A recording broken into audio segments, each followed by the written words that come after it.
Good evening. Happy Thursday, August the 1st, 2024. Welcome to the Couchcasters podcast. I'm your host, Jeff, co-host Scott, co-host Parker. Hunter will be along shortly. Boys, roll tide. How's it going? Roll tide. I am feeling very well, very well. Fall practice is here, boys. It is here. The pads are hitting each other. The cleats are on. And it is laced up and ready to.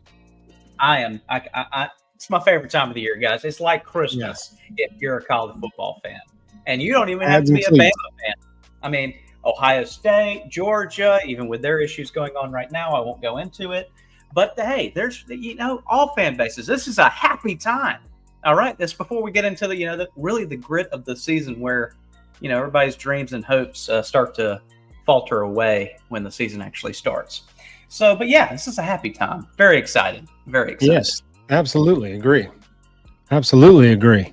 Pads and cleats, man. That's when it's like real. It's no more, talk about verbal commitments and what high school junior is going to do in 2 years.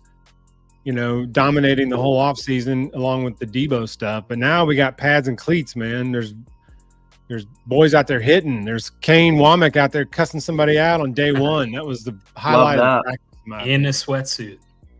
In a hooded sweatsuit. It's 105 degrees. I give it to him. I'm like, that's a bold move there, buddy. Let's see how it plays out for him if he can stay through the whole fall practice and see it play out. I don't expect him to go the entire fall. No. Like Alabama's undefeated.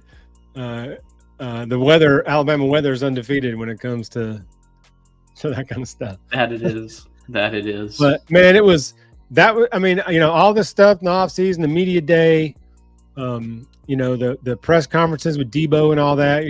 It's each step of it.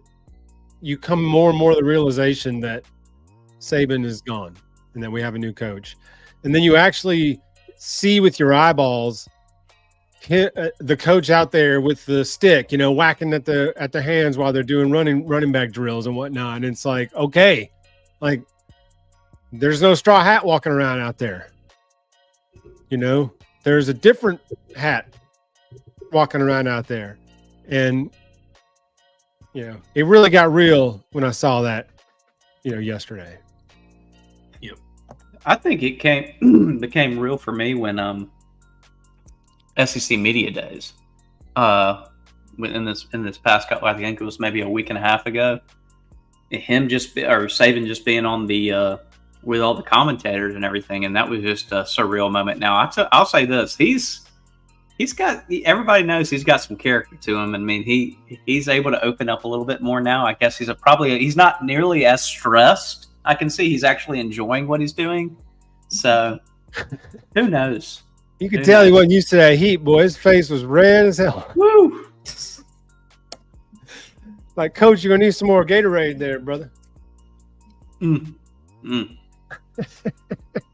But yeah, to your point, big changes. I guess we'll just figure out in about, today's August 1st, so 4 weeks from Saturday. We will see it. And it's going to be officially official. I will be in attendance for that game. Pretty excited. Yeah, that's cool. You get to be at the opening game. Let's see. I went to the Franchione opener against UCLA in 2001. I was actually just talking about Cameron with this they were talking about somebody that he knew was at Saban's first game against like Eastern Carolina or somebody like that. It was Western Carolina. Western Carolina. That's who Terry it was. Grant game. Terry Grant went off that day. Went for like a beat him like 40-6. It was 48-6, I think. But that's insane. You think of it, and you're like, now looking back, 6 national titles that he won, and all those wins, and you're like, wow, it went by really quick. Well, if we're going to step back in time a little bit. Everybody, only thing that people like to remember about the first year is the 7-6, and we lost at home to La Mo. But if y'all remember, I don't know, y'all were like 5. But if y'all remember, we were like 6-2 that year, and I think we'd beaten Tennessee, right? and then we lost some linemen, and a couple guys got suspended for selling their textbooks back or something. Yep. And then we lost like 4 in a row, close out the season, and then won the bowl game to finish 7-6. But we were 6-2, and like really had something going there. And then I think that silly Saban year thing got in the way. Huh? The Saban's first year? Yeah, 07. I started thinking about 05, how promising that season was until Prothro went down. I was like, yep, there goes the season. So yeah, but that was the last coach debut I went to was Franchione in 01, and we lost to UCLA 2017. I mean, just that background that Jeff's got right there, that background he's got, that speaks volumes right there. I mean, this is a whole new era. And, there's going to be the curmudgeons out there who are not happy with some of the things. There's going to be some growing pains. There is. And people are not going to be happy with some of the results they see in this first year. All I can tell them is you just saddle up, buckle up. I mean, this is where we're at. Join the ride or get off. So that's all I got to say about that. See, I don't know though. I feel like this year it could be really, really good. Make some noise. Like, oh yeah. I don't think this year is going to be DeBoer's hardest year. He's actually inheriting a ton of talent. He's inheriting a ton of players that were in under Nick Saban's system. I don't think this year's his biggest test. I think in 2 or 3 years, when these guys start to go, is when totally agree. Be able to start to judge them. Completely agree. Obviously, there's huge differences between how him and Saban will run a program, but I think these next 2 years at least are going to be really exciting and great, and the transition's going to be awesome. But I'm wary of the future more so than the present. And that's the thing too, and that's more so what I'm kind of relating to is it's not certain, it's not the team as a whole. This team is very good. They've got a lot of talent, probably one of the top 3 returning talents in the country. The problem is some of the areas too, and funny, somebody I was talking with today, they're talking about how young he said secondary, but he was more so referring to the cornerbacks. At the cornerback position where, I look back at it, I was like, okay, we lost Terrion Arnold and Kool-Aid McKinstry. That's a lot of experience in the 2 corner positions on both sides. I think we'll be okay. I think Jackson from USC, is it Dominic? Is that right? Dominic Jackson? Damani Jackson. I think he will get that start on one side, and the other one, I think we briefly touched on it last week. It could be Devontae Smith. It could be Deshaun Jones. Booking it right now. Deshaun Jones. The first few games, yeah. I mean, he's a 2-year starter or 3-year starter at Wake Forest. Good player. Now, is he Alabama shutdown starting corner good? We'll find out, but I think we won't know. Be and stay in the rotation and certainly start the first few games. It's funny that Jeff had mentioned last week too about Mbakwe. Womack actually mentioned him. Say that again. I'm sorry. That kid's gonna be a baller. Womack was just talking about him today and saying he's probably the one who's shown and improved the most since getting here in the spring, and it has the most influence. And then you have to take it with a grain of salt, of course. I'm excited, and I want to see what he can do too. We talked about that, but we're not talking about the defensive backs and safeties today. We're in a whole. No, we are not. Good transition there, Parker. So we did last week, right? We did. Yes, we did. Secondary last week. DBs last week. Okay. Part 2 now. Moving on to defensive linemen and linebackers. Linebackers a big list, so. We're going to start with our defensive line here. Oof. Woo. That's not a new number. There's some new numbers too. Loaded group. Use some of these new numbers. I mean, you got a grad. You're looking at number 50 right there, Tim Smith. I love seeing that group. This is a deep group. It's playing the 4. These are these are the guys going to be in the 4 spot in the 4-2-5. This is a group's going to be in the 4s of the 4-2-5. Am I right, or are there going to be some linebackers playing on those edges? I'm not sure. There will be some as far as linebackers. I think Keely's been repping in the bandit position, Correct. which is an edge rusher. Okay. Same with Campbell too. Jaheed has also been playing a little bit down in the box, and also in that on that edge position.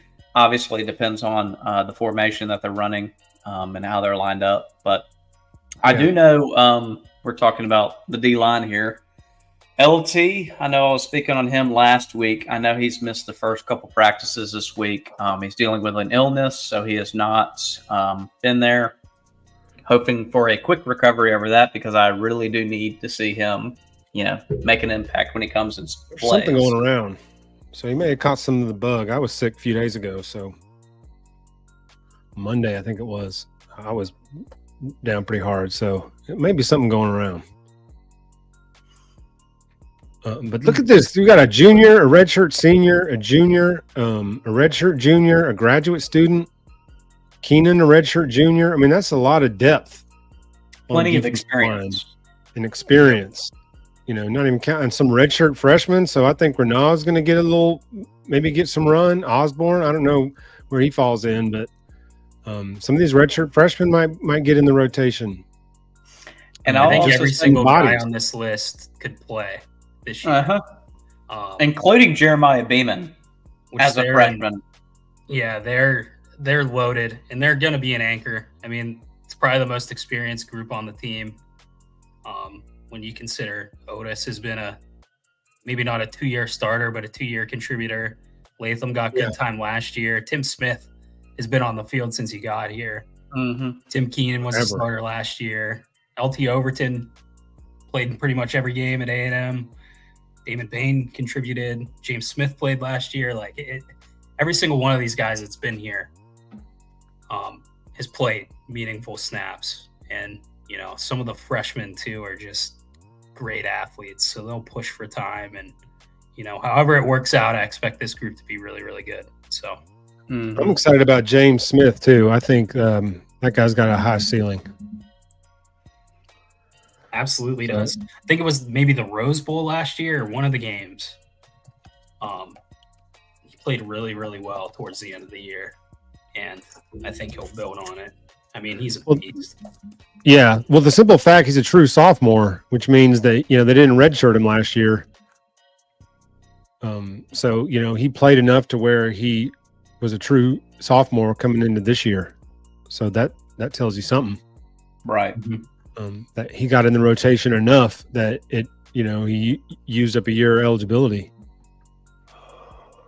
It feels like Payne's been here a while too, but maybe that's because we had the other Payne for a few years. Darren Payne for. Oh, you're talking about Damon? I'm sorry. Yeah. Damon Jr. That's exactly who I was thinking of. Darren Payne. Like every time I see that, I was like, maybe it feels like we've had a Payne on the defensive line for quite a while. Mm-hmm. Oh, but yes, this is Tim Smith's been here like 9 years, but he's contributed. Every year he's been a solid piece on the line. Yeah. So I'm shocked that he's here for his graduate year. I'm glad that he is. I actually am too. I thought for sure he was going to go to the draft, but yeah, I also think we need him to just take a step. He's kind of been very slowly progressing. He's always been good, but if he could be great this year, like I said, this group's the anchor. So we need someone to step up and fill in for the Boyd B. And, if he can help out on the pass rush, that'd be huge. Well, that's what I was about to say. Thank you, Fonzie, is I'm going to need some pressure and pass rush from the D line where we don't have to rush a linebacker or blitz a linebacker every single time to get some pressure. I mean, I think that's going to be a big change. What we're going to see this year is we're not going to have to rush blitz linebackers to get pressure. Hopefully in this scheme or format, we'll be able to do it with just four people on the line. So yeah, and then it won't be like every snap will get pressure with 4 people. I mean, I don't expect that to happen every snap. But more consistently. And who knows? This scheme may. I mean, the guys may unlock something in this different scheme. With a different coach in their ass. Or like Womack today, getting into somebody for. I guess he wasn't running in a walkthrough or something. Or he was walking or something. But. Chewing somebody's ass out, I can tell you that. I mean, they're gonna be tolerated, man. This is big time. I loved it.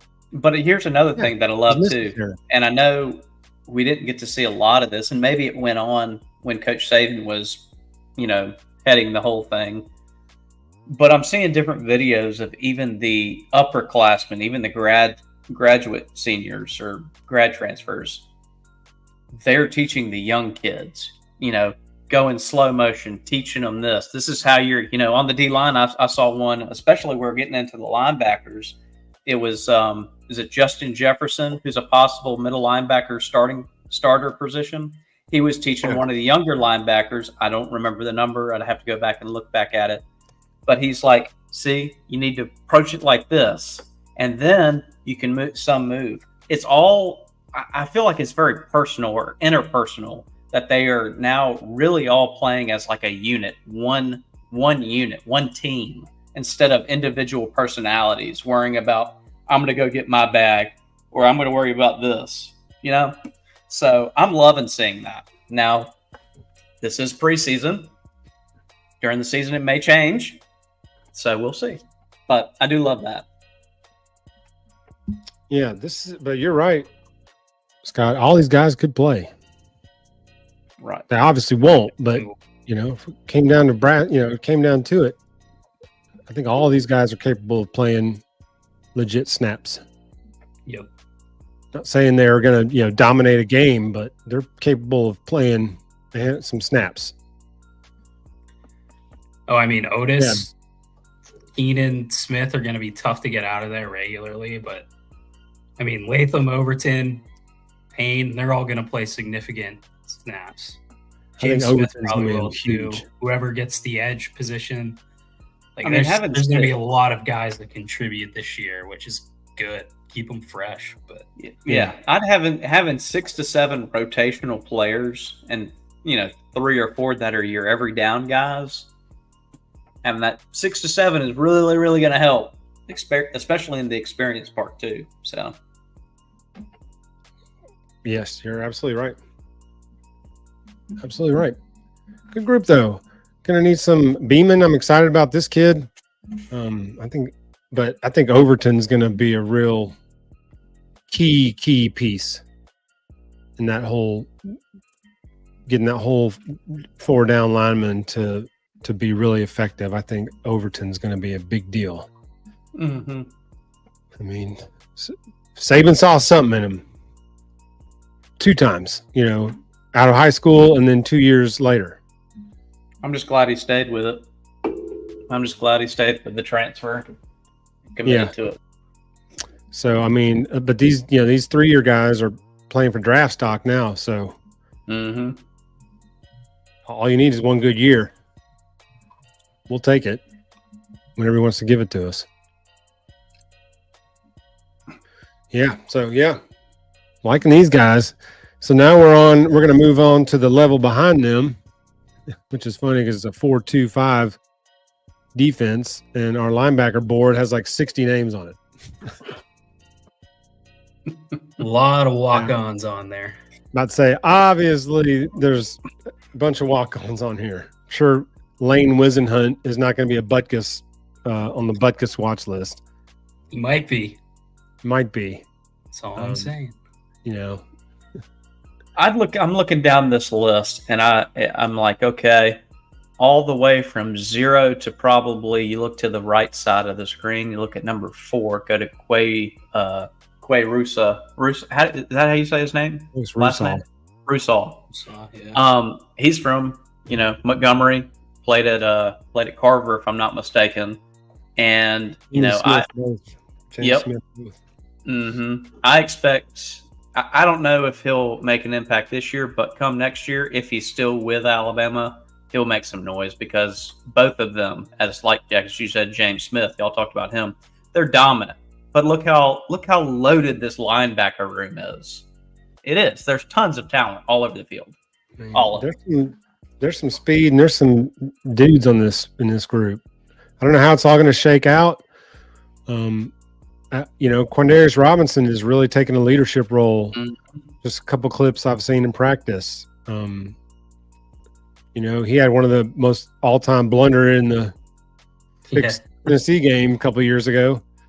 That the refs had to make up for later. But he'll start. He's pretty much been around. Yeah. I think you said he's been around, so I think that's great. The intrigue is it's the new system for everybody, so it's not like player X has 3 years in the system, new coach, but he kept the defense coordinator and, running the same system. This guy has been in it 3 years, it's all new for everybody. So there's really no advantage other than, body maturity and physical maturity in terms of muscle growth, whatever, preparing yourself. But in terms of knowledge of the scheme and whatnot, I guess you could say the guys that have been here since January would have a leg up on, the new guys coming in. But anybody that we're going to have on the field isn't a freshman. Mm-hmm. Most of the guys going to be hitting these reps in the games are going to be Lawson, Campbell, Coate, Jefferson, Keeley, Robinson, Alexander. Mm-hmm. I'd say there's your. I don't Pierre know. Bruce Hall. Yeah, I was going to say Yanze Pierre. Is that how you say Yanze? Is he in the deep? You think the 2-3 deep? I do. They're in. They're kind of, at least on the depth chart, I think they're behind Quandarius Robinson. Mm-hmm. So they're kind of in that edge role. Deontay Lawson and Jihad Campbell will probably rarely leave the field. I'm sure Jeremiah Alexander will rotate in there, but and maybe Justin Jefferson a little bit, but I don't think those two guys will leave the field. And see, you talk about like the college football game. Didn't mean to cut you off, Scott, but like in the college football game that just came out, it has Campbell as off the edge a lot. It has Jefferson and Lawson being your two middle linebackers. Your whatever I guess you would call it, the Husky or whatever you call it. But yeah, no, Robinson and all of this. Anybody number 35 up, Jeremiah, like all of y'all said, Jeremiah Alexander and up, I expect to be in the rotation, and then a couple of the other redshirt freshmen. But they're loaded. This group's more loaded than the D line with talent. There's a lot of linebackers out there. And Keeley, he's basically I think we could chalk him up as a D lineman at this point. But regardless, we're talking about both. I think just on pure talent alone, he can get some time. But it's a tough group to evaluate because there's so much proven talent here that I'm really high on Pierre too.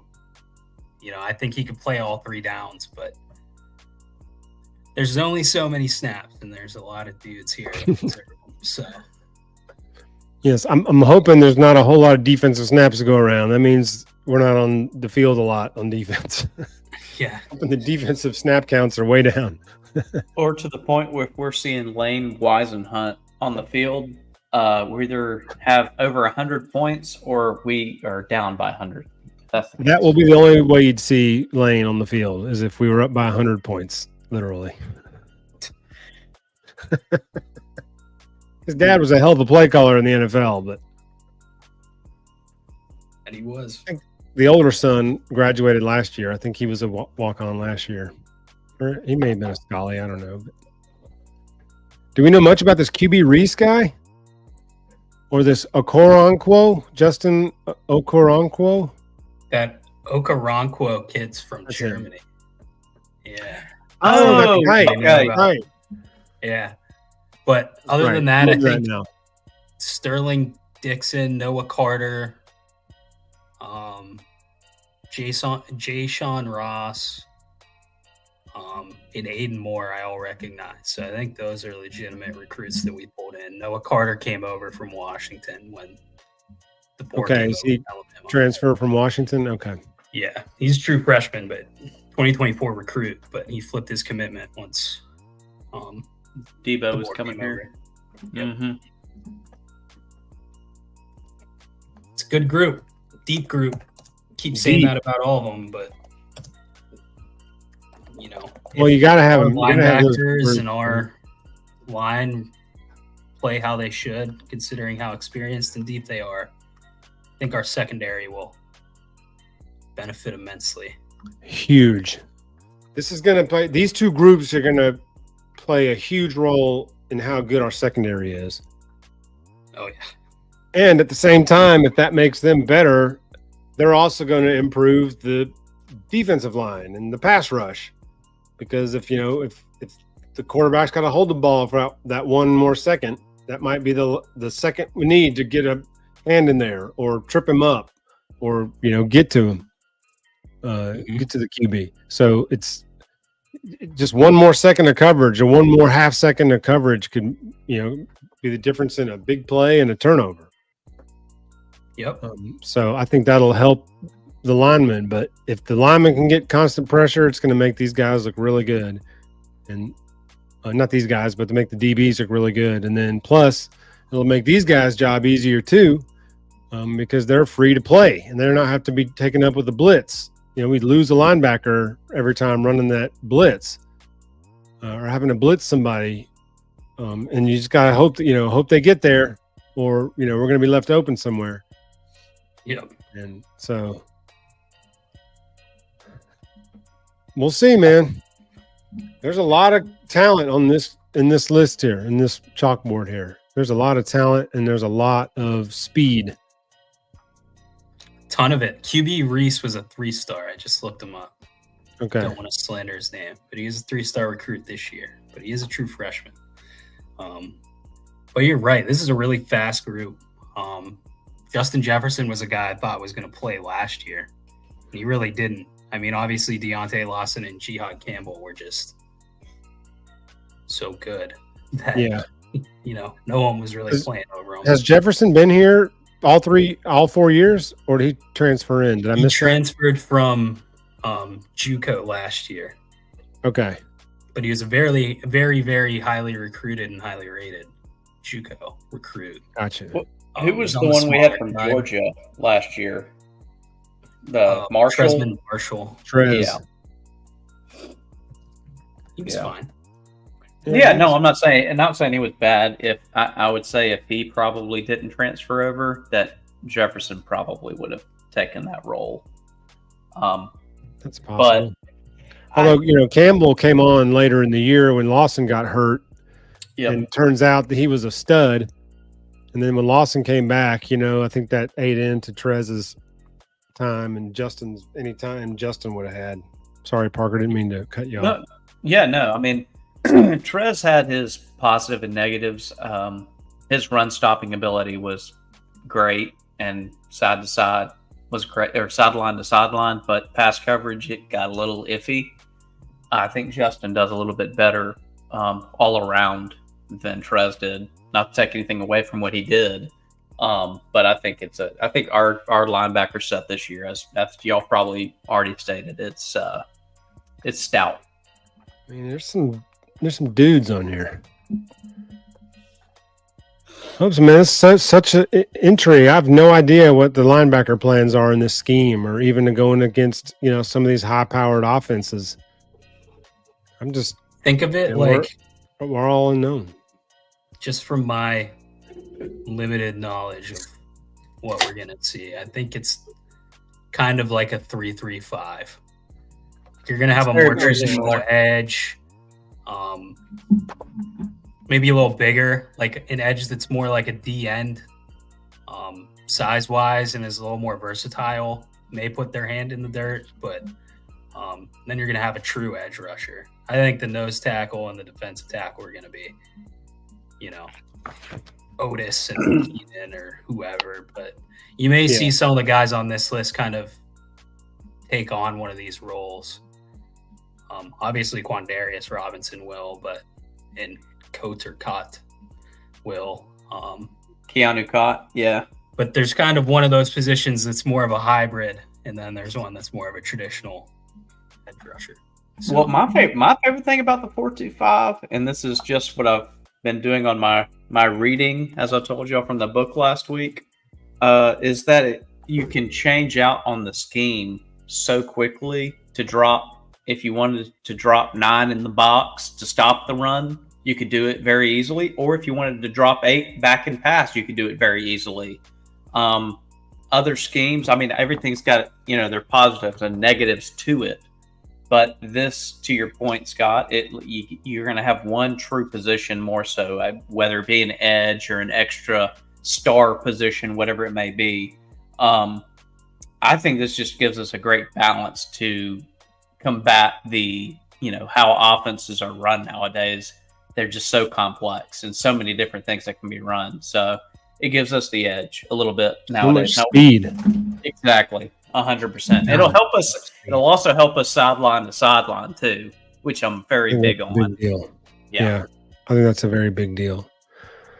But I think you're right. It's the evolution of the college offense. I mean, it's we aren't ever going to see a 2011, line of defensive statistics like we saw that year. You're not going to see a 9-6 game ever again in this league, I don't think. Well, Unless Iowa and Vanderbilt play or something. But when the big boys are playing, a few years ago, we led this league in scoring defense at like 17 a game or something, which was one of the highest Saban had ever had. But it's like damn near impossible to put numbers up like that again anymore, because these guys on offense are so fast and so good, and the offensive schemes that are being drawn up now by OCs and by offensive head coaches and whatnot are they're all about mismatches, and exploiting mismatches, and the guys are so fast, so many of them, the game's so much faster that I think that if you can average holding opponents under 20 points on average, I think that's a solid enough defense that you can compete. What would y'all say that the average, I would say, passing yardage per game in college football was across the board? Maybe from, I'll be fair, 2008 to 2018, so 10 years. So obviously it continued to progress and get more and more and more per game.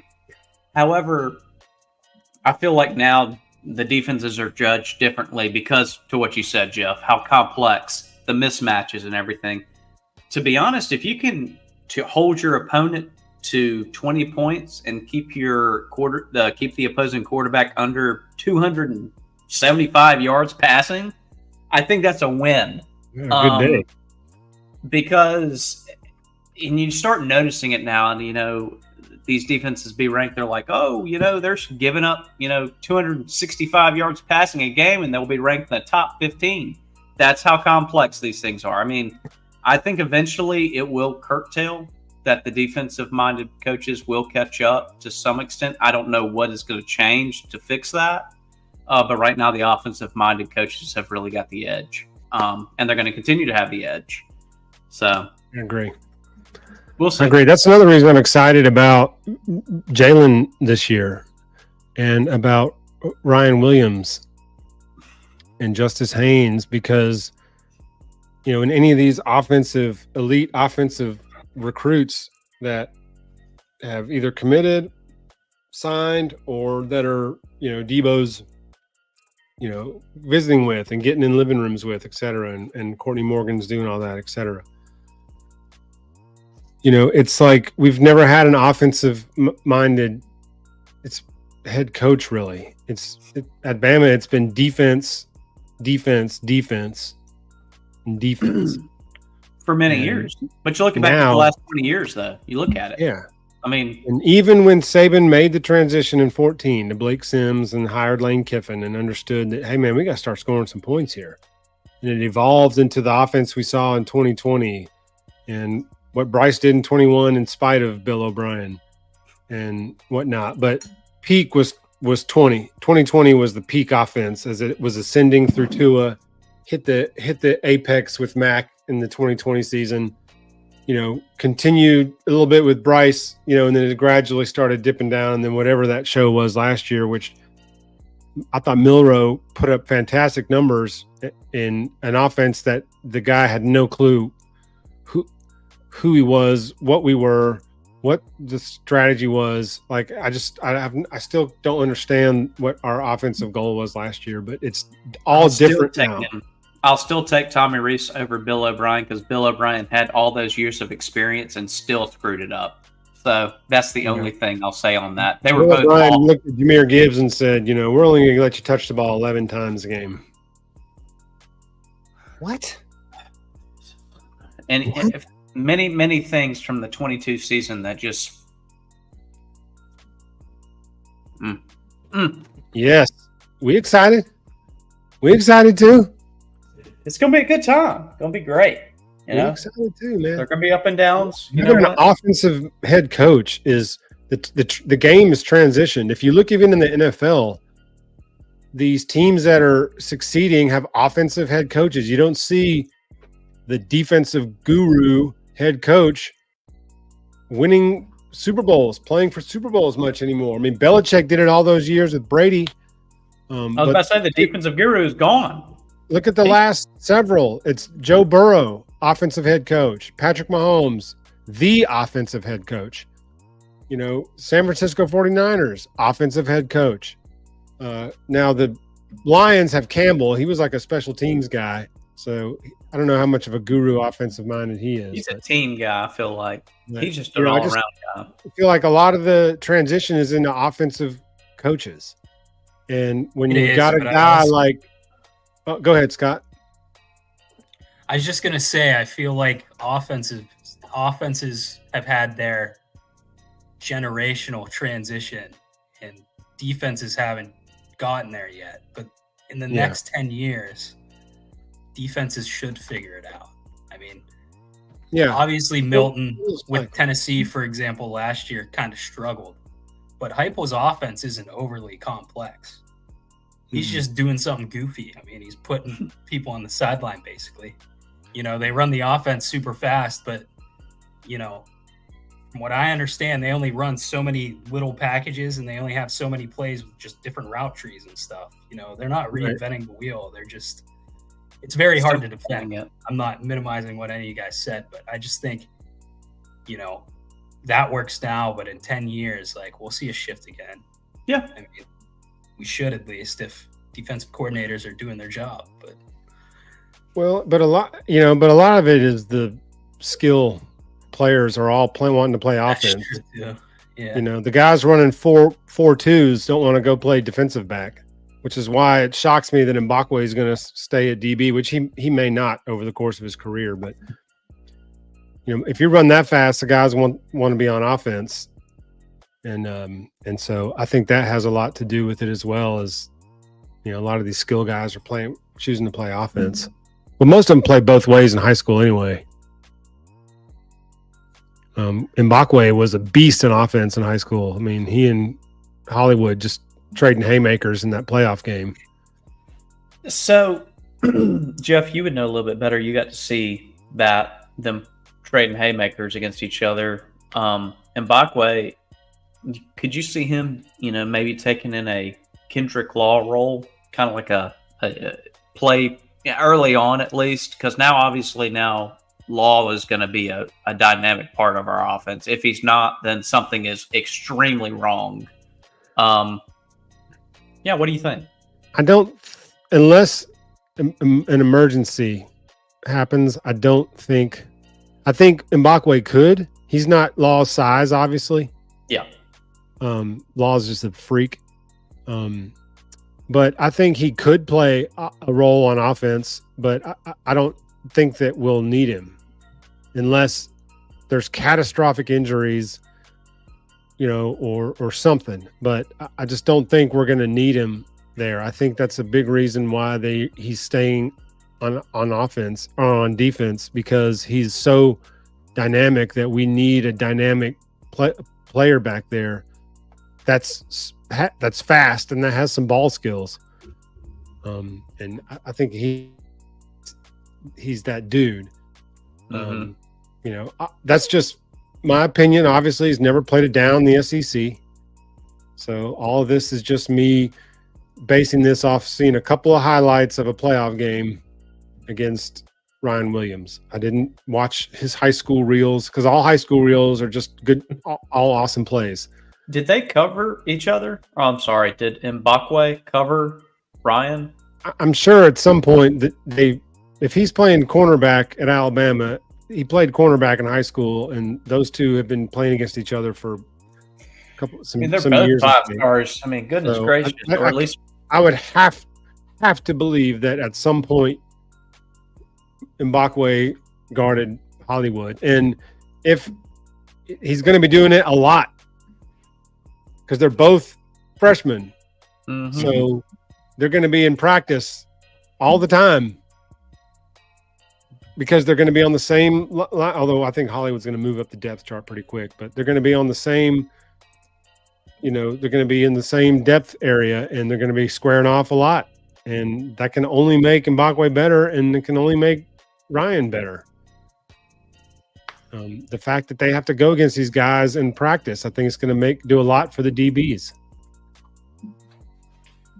Sure. Did y'all see a picture of the Viking today? a lot. Yes. Yes. I was about to say. I always mess up his name. It's Alanis. Alanis, is that right? I just call him Torvald. Ole Salinen or something. Ole Salinen. He's Finnish. You know, we'll learn. I'll wait for Kirk Herbstreit to tell us, but he's a beast. Wilcom Formsby too, I've heard, has had a great. Formby's about to be legit. Yeah. I think that's our starting right there. Some Olaus, man. I call him Tarvold. Valhalla. I'm trying to get the camera back. Sorry. Tarvold was Johnny Drama's character on Viking Quest and Entourage. It's good timing because I'm rewatching Entourage right now, and see, people keep telling me to watch that. And that. Oh, you've never seen it? I've seen bits and pieces when my brothers were growing up. You gotta get on that, dude. It's the 20th anniversary of season 1. It was 2004, so it's the 20th anniversary. So I've been seeing a lot of stuff on social media about it, and then it's pushing on Max. They bump it to the top of the queue, whatever. So you'll see it when you log in there. But I've watched it probably 6 or 7 times, start to finish. So this is number 8, number 7 or 8. Just as good as it was. Oh, I love it, dude. I loved it. That show. It's so good. Speaking of shows, Dad just started watching and just finished the first season of Friday Night Lights, and I was like, "What?" He goes, "Yeah, never watched." Well, obviously, we're so vested in high school sports at the time, we never get to see it, or he never got to see it. And he watched the first season. He was like, "Bunch of filler episodes in there, but for the most part, really good show. Really good show so far. I like it." I was like, "Yeah, the first season is really freaking good. There are filler episodes," and I said, "The second season, you'll have your moment." Have to, with 24 episodes in a season, you got to have some fillers. But he said it was too many episodes. I was like, well, 2005. Don't look at it like that. Just look at it as you were just watching a football show. You don't have to know when the season ends or whatever. Impatient is what he is. Some days, impatient. Yeah, true. But it's a good show. Very much so. I'd go back and watch it again starting today.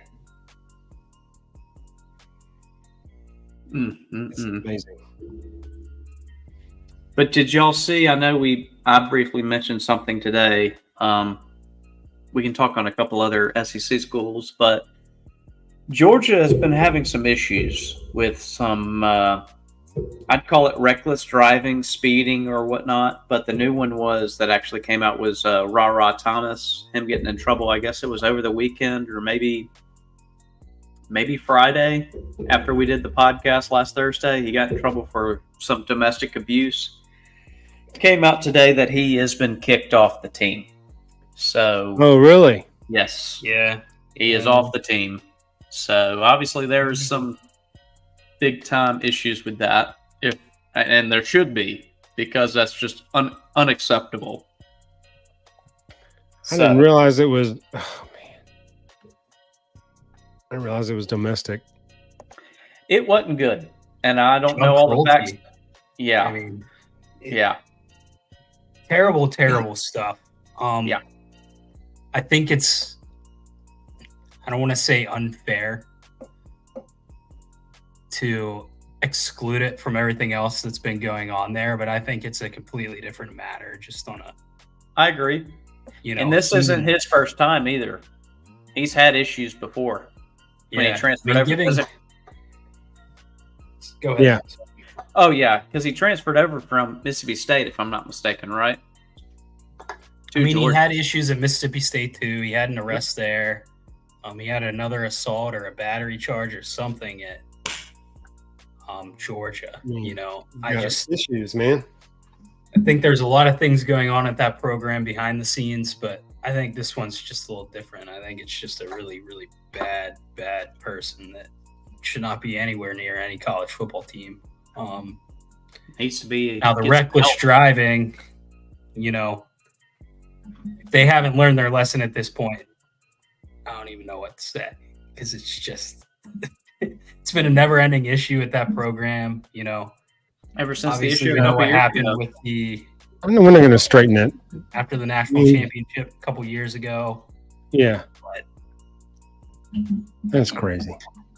Kirby's just really selling out to win. It looks like, and. It needs to start instilling some discipline. But this has been an ongoing issue with Georgia, even when Mark Richt was there.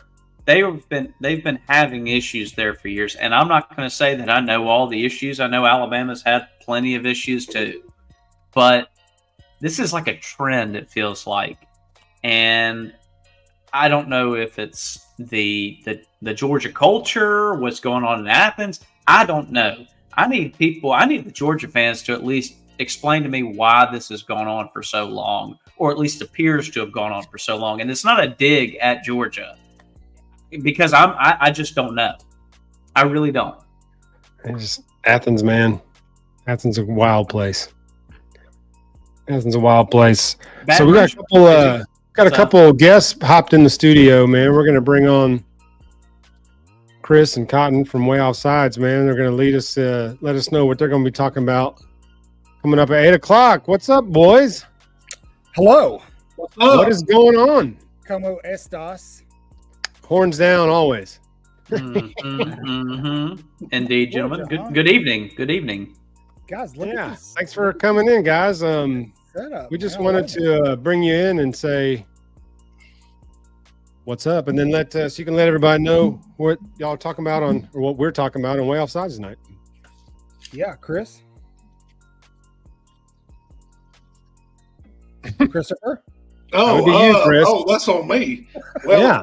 Of course, we're going to talk recruiting and rumors in recruiting and what's happening and what's not happening. They love it. I know Jeff doesn't, but they love it.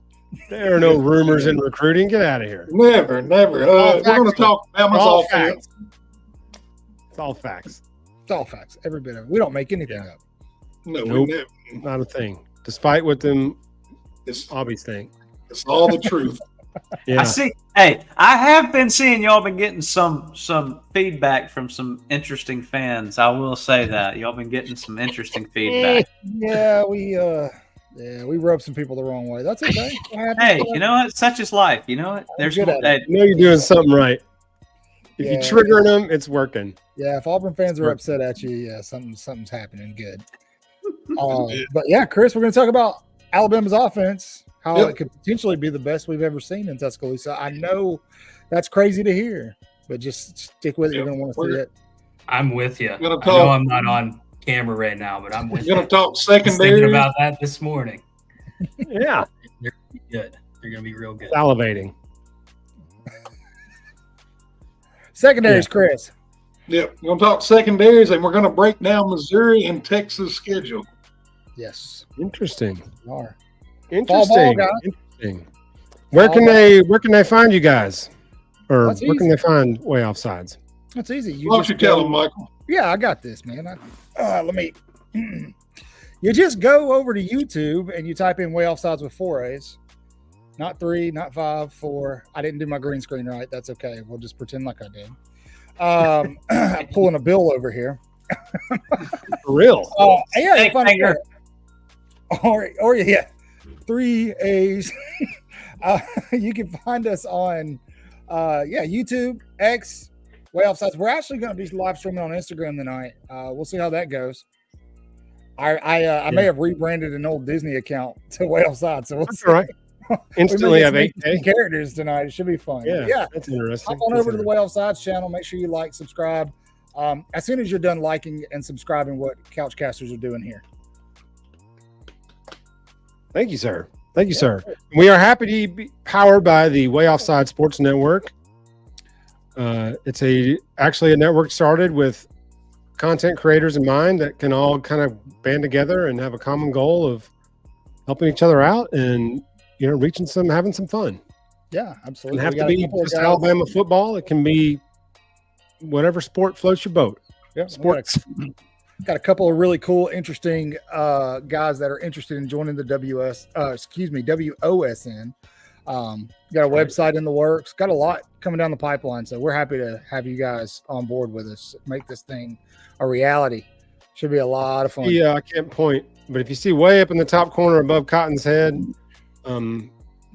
the Way Offside Sports Network, you can find it there. Search it up there. I can never do the points right because of the mirrored, non-mirrored camera, whatever. Yeah, but anyway, so catch us over there at 8:00. Go to YouTube, Way Offsides, 4 A's. Catch us there at 8:00. It's a fun show. So anyway, appreciate you guys coming on here and letting everybody know, and we'll see y'all shortly. Yes, sir. Thank you for having us. Thanks, fellas. Yeah. Rolleth. Cool Tide. Love those guys. Love those guys. There's a new sports network going on here. So yeah, it's a little bit more of a branching out for a little bit more than just Alabama stuff. Hence the term sports network. I like it. Because they wanted to, do something that incorporated content creators, not just of Bama stuff, just, of anything. If anybody's out there with a platform, a podcast, a YouTube channel following that covers any sport, whether it's football, hockey, badminton, cricket, basketball, I gotta get on my hockey. I gotta start my hockey grind. I mean, it's there. I mean, there's a platform for it. I mean, we've got a platform for it. To go there, so it's pretty exciting what they're wanting to do in terms of a broader scope of sports creators. So I'm excited about it. Plus, I'm excited to be involved. That we're involved with them as well. Those are good guys, and it's a good show and good foundation. They're good dudes. Agree. Yeah, that's awesome. Makes me feel. Yeah, we're excited about it. Sports news. So yes. Sports news. Yes. And it was like I told Parker, oh, sorry, Scott, go ahead. No, I was just gonna say I love just ripping off stuff about the MLB or the NHL or whatever, really stirred up some shit that day in the sports world. So perfect for a Grinds My Gears segment. Oh my God. Yeah. And not, and now granted our next few shows are going to be Bama focused because we're breaking rosters down, but if there is other news that pops in around the sports world, that we'll be on it and we'll talk about it too. But I mean, Parker, you were out, but we spent a whole episode talking the Stanley Cup. I mean, we spent an hour and 10 minutes talking hockey straight. That's it. Indeed. Great. Hate that I missed it, but honestly, I don't know if I would have been able to give any kind of factual help Probably or any kind not. of interest into it because hockey's didn't not give my much. game. And you know I'll what? let Scott and Hunter take that. That's and the they way did. it rolls. That's They what will. makes our network so well. Yeah. Because we got people from all walks of life who enjoy so many different sports out there. If you like golf out there, I guarantee you there's somebody who likes it. Me, I like to watch it. It really helps put me to sleep. So, with that, you know what? It all works out. It's all good. Yeah. Well, we're happy to be a part of that, and hopefully we've gotten 6 new subs in the last week. So we were stagnant at 121 for a while, and now we're at 127. So the 6 that subbed in the last 10 days, thank you so much. Indeed. Not sure why you did, but we're glad that you did. We're happy Hope to you be like here. the content. New logo, new sports network, new collaborations. So, a lot of new stuff on the horizon for us this year. New head coach. A lot of intrigue in a lot of areas this year for us. So we're excited about it. Looking forward to the content. Going to be doing a lot of content during the football season. I think we're going to collab some on some instant reaction stuff. Parker and I had a good time doing a couple of those last year. Yeah, it's going to be a good year. We're going to looking forward to it. Indeed. But before we sign everybody out, does anybody got anything to add? You guys got anything you want to add? I'm good. I'm rocking and rolling. I got one. Anybody who's watching, anybody who comes across this, definitely tune in for next week because we got a real treat for you. Real good treat. Yes. And other than that, just remember to like and subscribe. Just give us a little like, Please do. a little comment every now and then. Hit the subscribe, hit the little notification bell. Join us next Thursday at 7 Central Time, followed by Way Offsides at 8 Central Time. 2-hour block on Thursday nights. We're going to try and see if we can't tag team these 2 hours and have a good time doing it, covering the school and sports that we love. So anyway, good show, fellas. Good to see you guys. Sort of, Scott. We just need to get you a still photo to go over the icon we logo need to there. figure something out. I'm not buying an external webcam. So we're either looking at this or we're looking at my frozen face. But made it about 30 minutes tonight, so That was good. That was good. It's been last about 10, so progress. We'll take care of you. We'll find one laying around work somewhere, Parker. We'll get him hooked up. Yeah. You're right about that.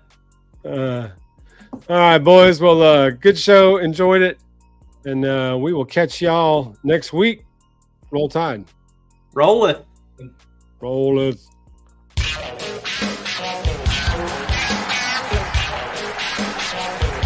New World Order.